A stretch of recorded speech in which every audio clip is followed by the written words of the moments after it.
When I was 17, I read a quote that went something like, "If you live each day as if it was your last, someday you'll most certainly be right."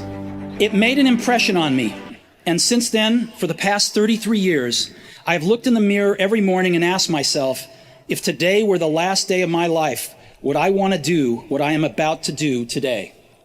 And whenever the answer has been no for too many days in a row, I know I need to change something. Remembering that I'll be dead soon is the most important tool I've ever encountered to help me make the big choices in life. Because almost everything, all external expectations, all pride, all fear of embarrassment or failure, these things just fall away in the face of death, leaving only what is truly important. Remembering that you are going to die is the best way I know to avoid the trap of thinking you have something to lose. You are already naked. There is no reason not to follow your heart. About a year ago, I was diagnosed with cancer. I had a scan at 7:30 in the morning, and it clearly showed a tumor on my pancreas. I didn't even know what a pancreas was. The doctors told me this was almost certainly a type of cancer that is incurable, and that I should expect to live no longer than 3 to 6 months. My doctor advised me to go home and get my affairs in order, which is doctor's code for prepare to die. It means to try and tell your kids everything. You thought you'd have the next 10 years to tell them in just a few months. It means to make sure everything is buttoned up so that it will be as easy as possible for your family. It means to say your goodbyes. I lived with that diagnosis all day. Later that evening, I had a biopsy where they stuck an endoscope down my throat, through my stomach and into my intestines, put a needle into my pancreas and got a few cells from the tumor. I was sedated, but my wife, who was there, told me that when they viewed the cells under a microscope, the doctors started crying because it turned out to be a very rare form of pancreatic cancer that is curable with surgery. I had the surgery, and thankfully, I'm fine now. This was the closest I've been to facing death, and I hope it's the closest I get for a few more decades. Having lived through it, I can now say this to you with a bit more certainty than when death was a useful but purely intellectual concept. No one wants to die. Even people who want to go to heaven don't want to die to get there. And yet, death is the destination we all share. No one has ever escaped it. And that is as it should be, because death is very likely the single best invention of life. It's life's change agent. It clears out the old to make way for the new. Right now, the new is you. But someday, not too long from now, you will gradually become the old and be cleared away. Your time is limited, so don't waste it living someone else's life. It's all about effort and what you can visualize in your mind. You know, if you can't think it can happen, and if you don't have confidence that it's going to happen, it ain't going to happen. So if you doubt yourself, like, you know, I box, or at least I used to.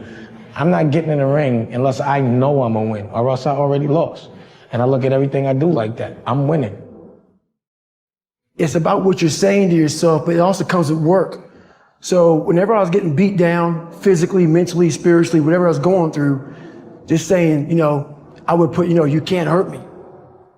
Our minds are designed to stop you at all costs from doing anything that might hurt you. We run away from fear. We like to run away and go, oh, it's not coming with me. And okay, let me actually discover that fear. Let me go intimate with that fear. Let me ask myself, where's that fear coming from? What am I really scared of? What am I scared of? And then go, why am I scared of this? Why am I scared of this? Why am I scared of this? And when you can't ask why any longer, you've got to the answer, and that's what you have to deal with. Most of us are not dealing with what we're actually scared of. So many people look at fear or even doubt, but they look at fear as if it's the emotional enemy. You know, it's the enemy emotion. Like, oh, I can deal with compassion. I can deal with love. I can deal with understanding. But when fear comes, oh my God, bad thing. No. First of all, change your relationship to fear. I've said this before. Fear is not the enemy. The feeling of fear is just like any other emotion. Fear is actually informing you. Fear is telling you that you need to do something. Either do more research, get some support, get some insight, study a little more, slow down. Fear is actually feeding you. So then ask yourself the question, what do I need to do, think, or go get to dissipate this fear? Your mind is thinking about it. All these dungeons that we've created, all these trap doors. Most of the time we quit is because we don't have any mental tools to get us through the other side. So my whole thing for people is you have to examine why are you doing it in the first place. Everything is about perspective and what you consider a win. You know, some people think they're winning because other people think they're winning, even though they don't feel good about what they're doing. So I go, you think I'm winning, so that must mean I'm winning. But I feel like that's not winning. You know, you have to know what makes you happy, what you consider a win. Not everybody's win is the same. Recognize that fear doesn't mean stop. People think, oh, I'm afraid, let me stop. Okay, that's a choice to stop. Fear doesn't necessarily mean stop. Fear might mean proceed with caution or proceed with more strategy. Whenever I'm feeling fear, it doesn't tell me this. I don't even think now to stop with fear. I do think to slow down, go get some help, go get some insight, voice my fear so that it's not just all in my head. So don't try to outrun fear. Don't try to outrun doubt. And definitely don't wait until doubt and fear are gone before you move. Find out what doubt and fear needs to dissipate into the nothingness that it always was. What does it need? And then understand that action brings clarity. So the more you move forward, the more action you're in, the more clarity you get, because action breeds clarity. And clarity comes with action.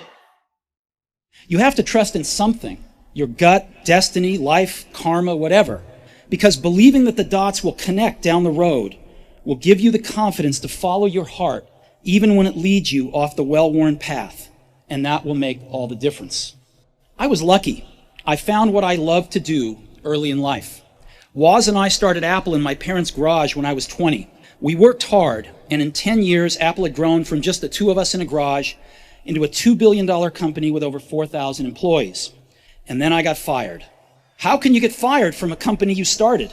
What had been the focus of my entire adult life was gone, and it was devastating. I really didn't know what to do for a few months. I was a very public failure, and I even thought about running away from the valley. But something slowly began to dawn on me. I still loved what I did. The turn of events at Apple had not changed that one bit. I'd been rejected, but I was still in love. And so I decided to start over. I didn't see it then, but it turned out that getting fired from Apple was the best thing that could have ever happened to me.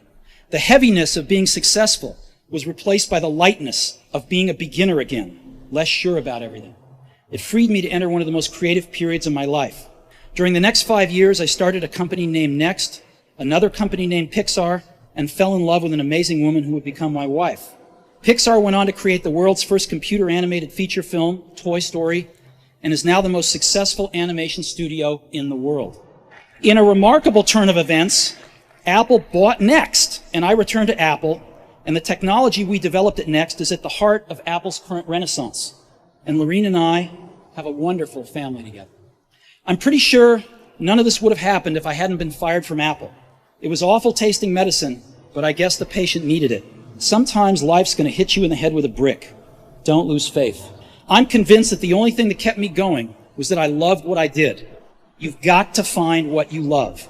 And that is as true for work as it is for your lovers.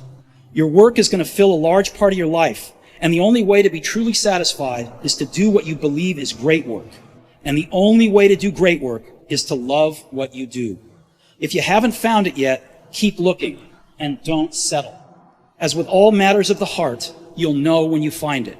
And like any great relationship, it just gets better and better as the years roll on. So keep looking. Don't settle.